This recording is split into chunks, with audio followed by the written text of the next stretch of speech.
आपल्या मनासारखं नाही झाले का आपण सगळं सोडून देतो. एका माणसाने, मी त्या गावामध्ये, गावाचं नाव सांगणार नाही, तुम्ही चौकशी करता म्हणून, त्या गावामध्ये मी जायचो. खांबाला खेटून एक मोठे बाबा बसलेले असे, पांढरा फेटा, कपाळाला गंध, 2-4 माळा. आता माळा घातल्यावर माणसं नाव ठेवतात. जगाचा विचार करायचाच नाही.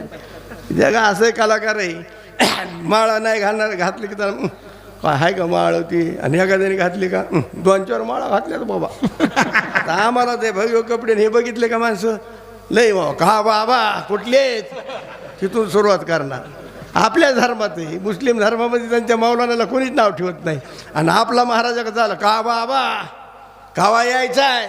आता एक आमच्याकडे नंबर आहे त्याचा, आता नाही का कॉलिंग कधी काही का, सरळ मला कावा यायचा आहे पाऊस, आता सरळ म्हणतं माणसं. तसं त्या बाबाकडे बघितलं की मला समाधान वाटायचं. काळ्यामध्ये 2-4 माळा असायच्या, कपाळाला असणारा गंध लावलेला, मुद्रिका लावलेला, पांढरा फेटा, त्याच्याकडे बघितलं की समाधान वाटायचं. का?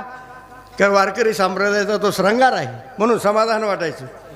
पण दुसऱ्या वर्षी पुन्हा मी त्या गावामध्ये गेल्याच्या नंतर त्याच खांबाला खेटून बसलेले बाबा होते कीर्तन ऐकायला, पण कपाळाला गंध नाही, गळ्यात माळ नाही.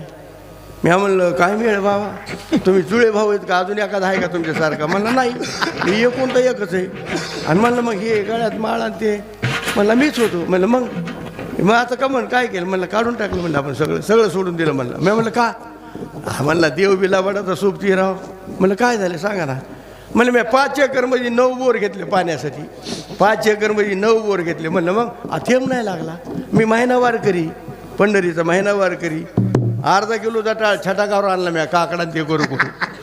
आणि म्हणलं मग पाण्याचं थेंब नाही लागला राव, प्यायपुरतं तरी समाधान देवाचं कसं काम आहे? मग नित्य नाही म्हणा, आम्ही ते प्राणी दुर्लभ लक्ष्मी वल्लभ तयाजवळ, आणि पाण्याचं थेंब नाही लागला, डोकंच हल्लं म्हणला.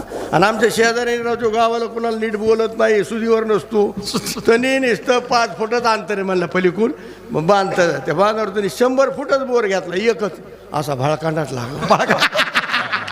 हा बाळकांड. तिथून पुढं आपलं डोकंच सगळं सोडून दिलं. मला आपल्या मनासारखं नाही झालं का आपण सोडून देतो.